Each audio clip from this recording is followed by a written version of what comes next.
I don't know. Welcome to Bit Show. I'm Chris. It's Boston Indies. Y'all know what it is. A couple announcements before we get started. You can follow Boston Indies on Twitter at Boston Indies. Follow us on meetup.com Follow us on Meetup at meetup.com/Boston Game Dev. And I'll press... I'm not muted. That's a lie. Right? There's all the links. They're in chat. I have 2 more episodes that are a little older that I'm going to put up soon. Just 2 quick announcements before we get started. Boston Postmortem is going to be doing a show and tell on the 8th, which is next Wednesday, I think. You can find information about that here at the link I just posted in the channel. And Pioneer Valley Game Developers are going to be doing an event on the 6th, which I think is this Sunday, called Make Talk Play, and that's going to be a presentation about entrepreneurship, and my face is behind the text too, and running a business and all that kind of stuff. Anyway, let's just get right into it.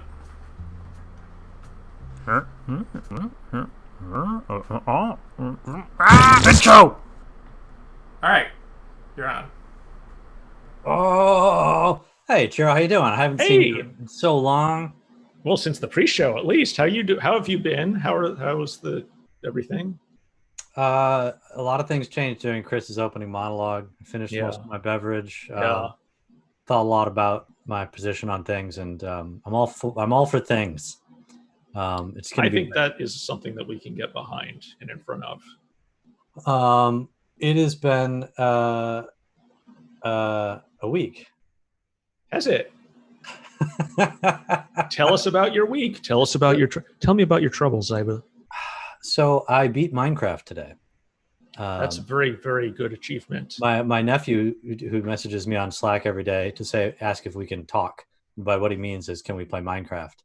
It's either that or he's texting me on his mom's phone. So I get like my sister-in-law messaging me like, "Can we talk today at 2:30?" What he's saying is, "Can we play Minecraft?" It's my nephew. Like my text history with my sister-in-law is fascinating because it's not really with her. But so we beat Minecraft. I don't know if anybody else has done that. We went and killed an Ender Dragon. There was some level of cheating involved, but the credits rolled, and the credits are this insane dual monologue, a dialogue between Notch and Julius or something like that. Is anybody following? Am I alone in this? I don't know who Julius is. I don't know. But it's 2 colors of fonts with a wall of text scrolling really fast, going through this whole rambling thing about like the player's name shall be the player who is dreaming, and the player has dreamed, and the player dreamed that they were loved, and the player shall wake up. And it goes on for like 5 minutes. It's not still on heavy drugs in his palatial Jay-Z sniped Hollywood house. What's that? Do we have any audio, or are we? No, I think we have audio. Unity has just crashed. 1 sec. Yeah. Oh no. It's fine. Okay. It's all fine. Anyway, so like hard locked. Wow. Ooh. And we look really dorky on screen, so that's an extra plus. And everybody's looking sad, and we can see Chris's task manager. we're real professionals. Oh no! Now you can see my bad code. It's just one a.play. This is I added a knob for controlling some audio. I can never tell when Chris is going live, so FYI, if you didn't hear Chris, he said that he's like, actually a few shows ago, he showed off all his hardware that is hooked up to everything, which was very cool. I think. No, was it a few shows ago you did that? It was the first episode of season 2, I believe. Yeah, okay. All right, there we go. Hey, we're back. Did we ever leave? I don't think we ever left. We were always here. I feel like our the good news is that our guests' accomplishments and professionalism make up for everything we're not doing right now. Yeah, that's probably true. I'm just gonna keep rolling with this. There's a lot of talk. There's a surprisingly, not a huge amount of talk about the Turnip Boy team, but like not zero behind the scenes of I don't know who, and they were like, my gosh, these people are so smart and put together, and why are we such dumbasses? That's, I think, how we put it. All right, Ichiro, it's been a big week for people doing stuff in town. You included. Let's get to it. Let's get to the bit show. Let's get to it. Devlog. So yeah, great week for people in Boston. What's going on? All right, well, let's start out with Drake Hollow, which is Forrest and Alan and all of those, and Damian and like, I'm going to forget Greg. I'm going to just list everybody over at the Molasses Flood. Drake Hollow is now out on Xbox. It's essentially it's a great single player game. It's a great multiplayer game that is currently the bandwidth is such on YouTube. There we go. We're fighting, base building, fighting, and collecting and helping these little tiny Drake Hollow folks out.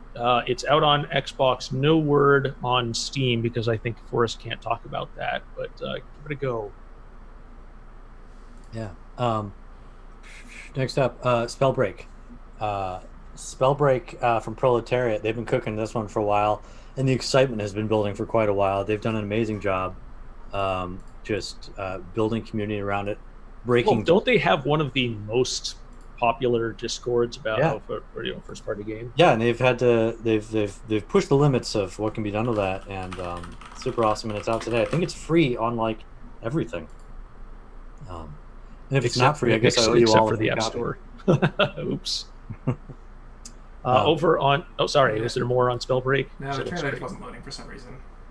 I think the internet's having real problems. The internet is just so bad in general. It's about hate. I thought it was going to be about love and communication, but the communication is mostly fuck you. It was a typo. Yeah.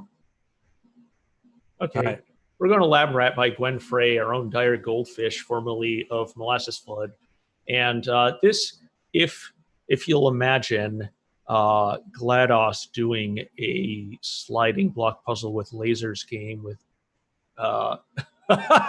with an ad in front of it because it's the IGN video. All right. Yep. Gwen, come on. IGN did a nice treatment of that. But essentially there's like if the trailer is up on the dev chat and you can hear Gwen talking about how screwed you are as a player. Gwen is such a full show all by herself. She totally is. Developing and business. Yeah. Doing business. She's great on biz dev. She's great on partner relations. Buy her a beer sometime after the pandemic and ask her about Epic. All right, moving on. Seed. This is Edwin, Jack, and friends over at Barehand, and they're running a Kickstarter. This is not the first one they've run. You should have backed the last one, and you should back this one.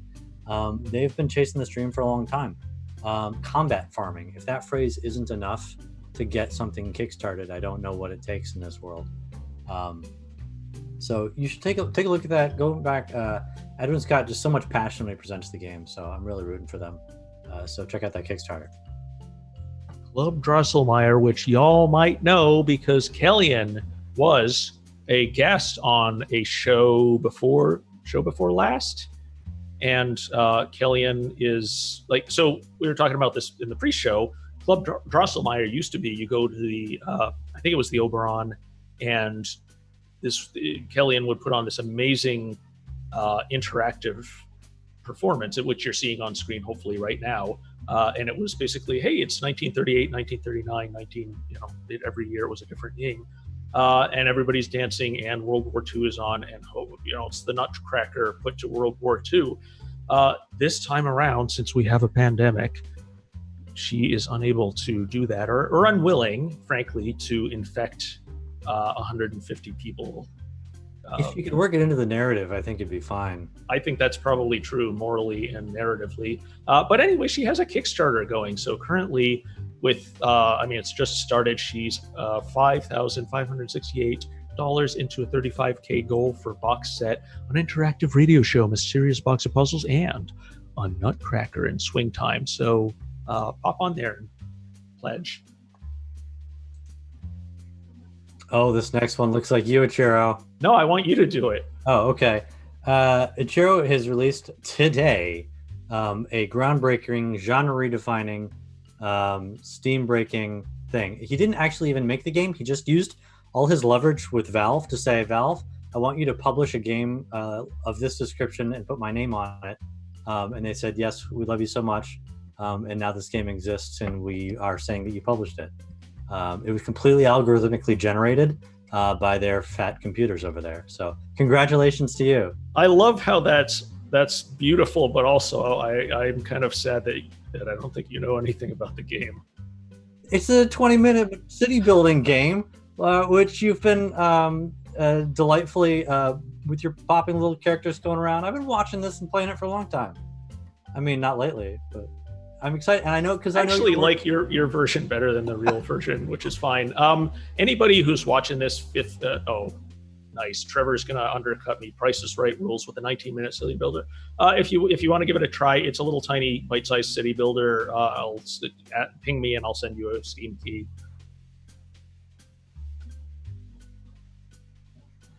That's all right. I don't think it's just you, Chris. I'm having a lot of weird internet troubles over here too. I think we're actually having some sort of routing storm on the internet. If I can get technical. Which is weird because the stream itself actually seems great. Anyway. Yeah. I have to refresh it every 30 seconds or it freezes. Oh, geez. I'm not having that problem yet. But we're going to push forward because... Yeah, let's go to Dan's. Essentially, I want to... I don't know if audio is piping through, but the audio on this is pretty good. Instrument sequencing is going very well now, he says. So just listen.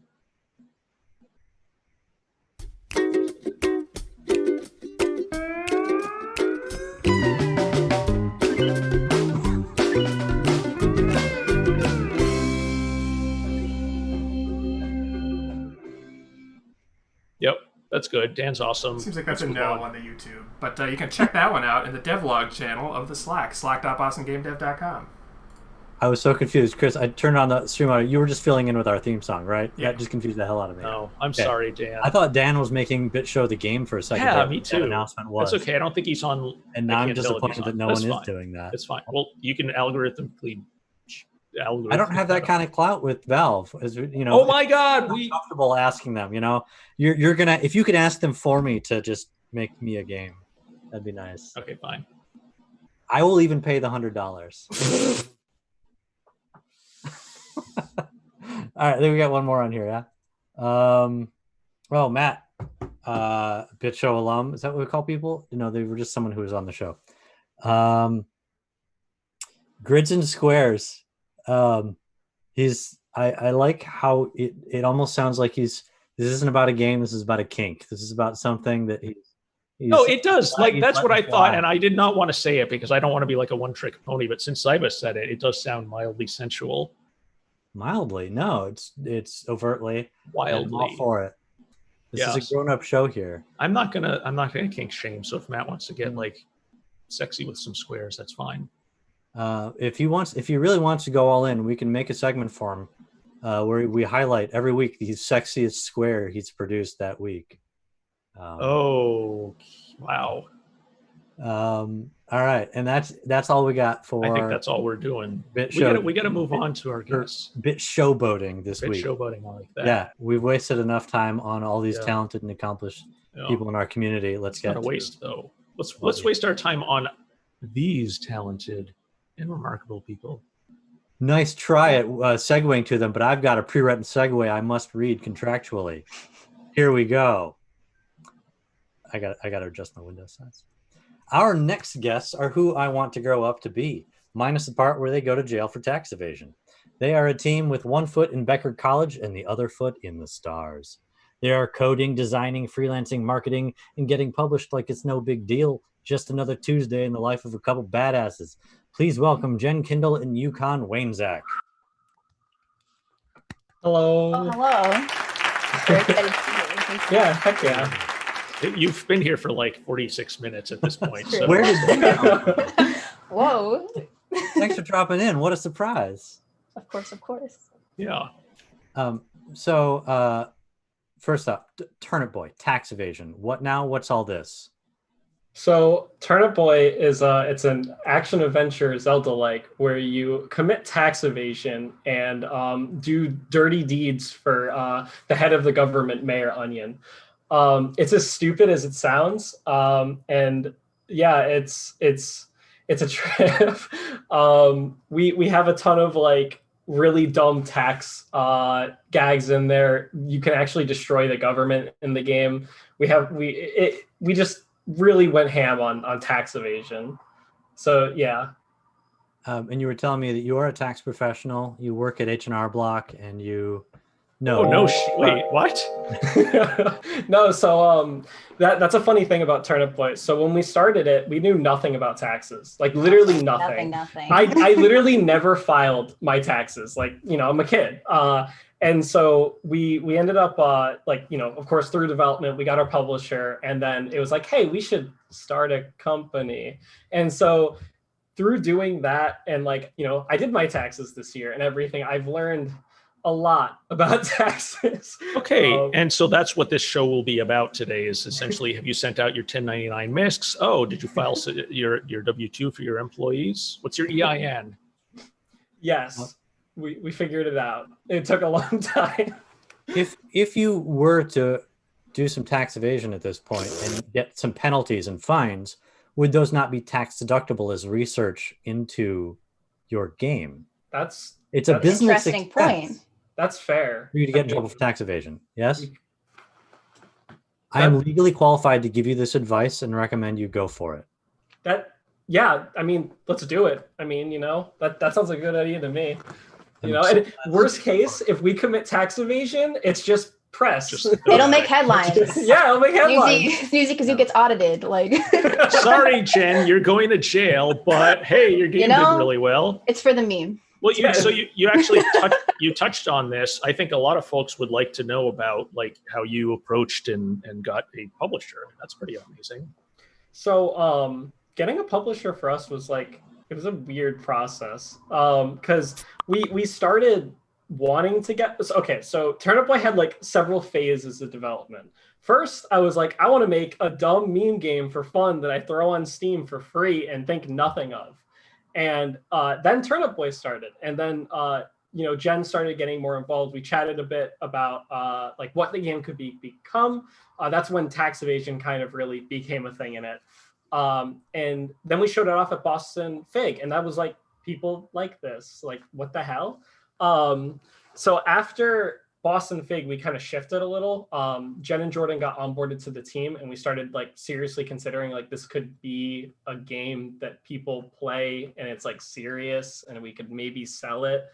And around that time, we were like, we should potentially look into getting a publisher. You know, it wasn't like a set in stone, like we need one, because we were still comfortable with releasing it and just letting it go as like a portfolio piece. But we did want to see if we could go further and push ourselves.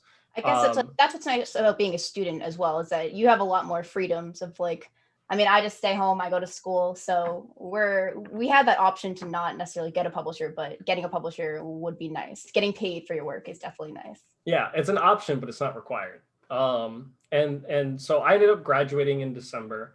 And I decided to, you know, kind of go into it a bit, see if I can make it my job. And that's when, you know, we ended up doing Game Challenge, taking that really seriously. That Game Challenge gave us a PAX booth, which in turn got us a publisher. Talking about Mass Digi Game Challenge? Yeah. Yes. Yeah. I would say even before that, we were really adamant about, like, if someone looked up Turnip Boy, what would they see? And that was a lot of our earlier steps, like getting the demo out, like trying to build that community. We didn't really have strict deadlines, but we knew that like we wanted Turnip Boy to have a presence before we got to the publisher. Yeah. So one of the big things that we did ramping up to Game Challenge is we launched a Discord and we started, you know, talking to people. We ended up releasing a demo and we were like, yo, like this is the game we're making. If you're interested, come and chat, hang out, you know. We threw some events. I would like to throw more. We're also swamped with dev, but like we definitely like we tried to make the Discord as engaging as possible, and like it's kind of a one-up, like you know more about the game through it, at least for the community. So it kind of spread, which was really cool. And then we went to Game Challenge, and that helped us secure the win, which got us the PAX booth, which then we went to PAX and talked to a ton of publishers. And that's when we met Graffiti, and then things started rolling really, really well. And now here we are, and we're pretty happy. Yeah, I noticed Graffiti's in the chat. They're there. Oh, yo, what's up? Hello. Oh I hope they shit! heard So that part I about think you need to potential- walk back that Yeah. actual Well, no, text. just a public. When you sign with the publisher, and I've worked with a few, Ichiro being one of them, you get different things from different publishers. You know, they can provide. They're capable of providing different things. Yeah, Legal think- representation in a criminal lawsuit. Right. So I think like the Snoozy. least that graffiti could provide is if maybe, if at this point you don't have the financial investment or size to do something big enough to get audited, they're a publisher and Oh presumably yeah, that's true. if they pull Yeah. enough malfeasance from the rest of Yeah. all their games, they Yeah. could get audited. Yeah, Wow. they For can you. help us get audited. You know? Negative press is press. Yeah, get and then, audited. and then they can bail us out. It's part of it. Like, Yeah. yeah. Great. You mentioned Jordan. Who else is working on this project? So it's me, Jen, Jordan, Jake Courier, and Ryan Bourbon. And so Jake and Ryan are Flower Black.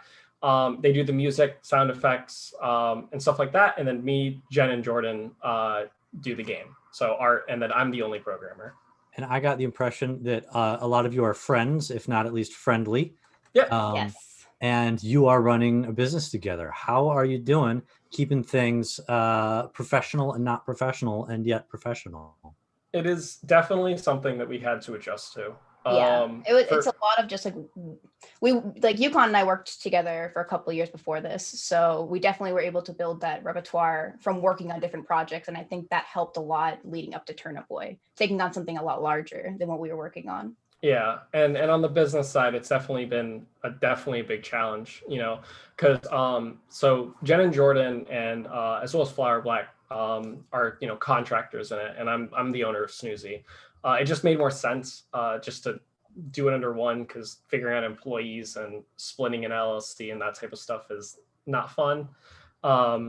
So we ended up going for that route, and that's just been interesting to handle on my end. Like, I'm building the business, but I'm also trying to be there for the project and keep it rolling, which is definitely something. And yeah, we're friends, and we're coworkers, and that's always a weird mix, especially when it's friends first, coworkers second. So it's something we had to adjust to and really figure out. How do you how do you tell someone when the work's not good enough? Right? Everybody, even every now and then, maybe you're all superhumans.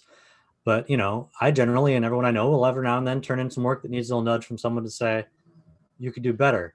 Is that awkward when it's friends and not just straight up cold contractors? I guess I've never found it awkward on my end with Yukon, because I trust his artistic vision as well. So any feedback that he has, I know it's just to make what I'm making better. I never take it personally. Yeah, I don't either. I mean, at the end of the day, the project's the project. We're all doing stuff on it, and we want the game to be the best it can. And we all if someone's not performing well in a day, so most of the time it's me. But if someone's not performing well, we're very flexible with understanding how can this be better, and it's nothing personal. And if we disagree, we'll just talk it through, just figure out, try to get on the same page, because usually it's just, I don't know, we're just not on the same level at that point, but we'll get there for sure. We'll talk for 30 seconds on how's that been in COVID days. I mean, things have changed in the last 6 months. It's been different. I would argue the me graduating definitely kind of eased us into it, because Turnip Boy went from we're all together, we can do work together in person, to I'm away and they're all at Becker. So it kind of eased us into hey, we're not going to be able to work face to face anymore. And then COVID hit, and then it's now we really can't work face to face, as easily. And yeah. Sorry, go ahead. I was gonna say, John, I feel Ziba's really good at saying it's not good enough. Is there some history there? JB Sheds, did you work on the project together last week? And you're sorry, John, it's just not. Alpha 1 is shit. Oh, we're talking about the jam where I don't know. He just JB Sheds. I feel Ziba is really good at saying it's not good enough. Well, I'm super conflict avoidant and super picky, so my whole life is studying that line of passive aggressively getting someone to do something better. You can ask Luigi about it. I probably direct him too subtly sometimes. Luigi is still with you. I'm just like, so I'm reading down the, I want to make sure that we're bringing the stream chat in there. Everybody's like, half the people seem to be dabbing, which, okay. I don't that think actually Chris makes a would lot want of that. sense. Yeah. We have a Turnip no Boy dabbing feature. emote. Oh, okay. Yeah. There you go. Oh, Yukon, you are the first to graduate of the Becker cohort? Yeah. I was a senior, and you guys are now you guys are seniors. Yes, Yeah. first semester senior. And Currently. you all have everybody should look at the links to their portfolios. They're all pretty damn impressive. But both Jen and Yukon have some pretty solid websites. Jen, you've got these great narratives for each project you work on, where you wrote about, I did this, and then we had to do that, and it's a really good way of showcasing both your art and your involvement in the project. Thank you. I do a lot of UI UX work, so I like to kind of break down my process and how I think about things, and I hope that helps when people look at my portfolio for sure.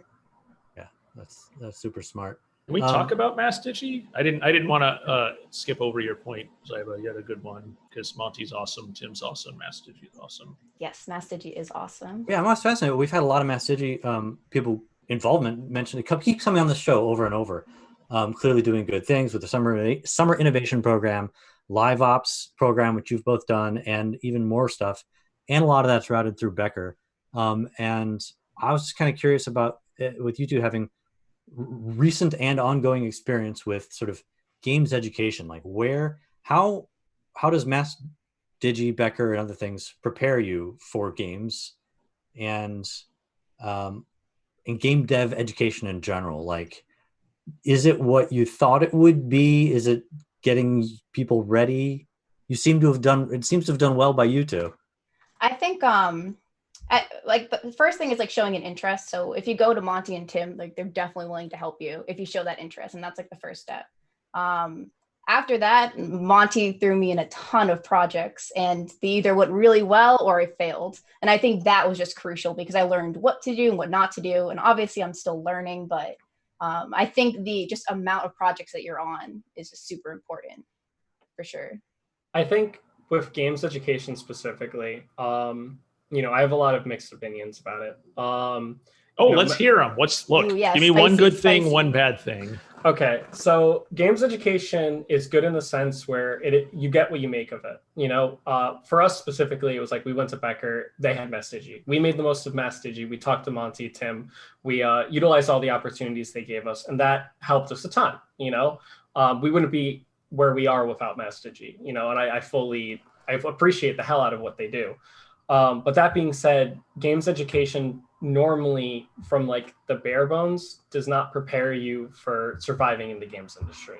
And it's not, I don't think it's the institution's fault half the time. They could do a better job. Everyone's learning. So it's not like this institution is bad. Like Becker is good for what it is. Like they know what they're doing to a degree. But then again, like everyone's still figuring this out. Games are very, how do we teach this? And so,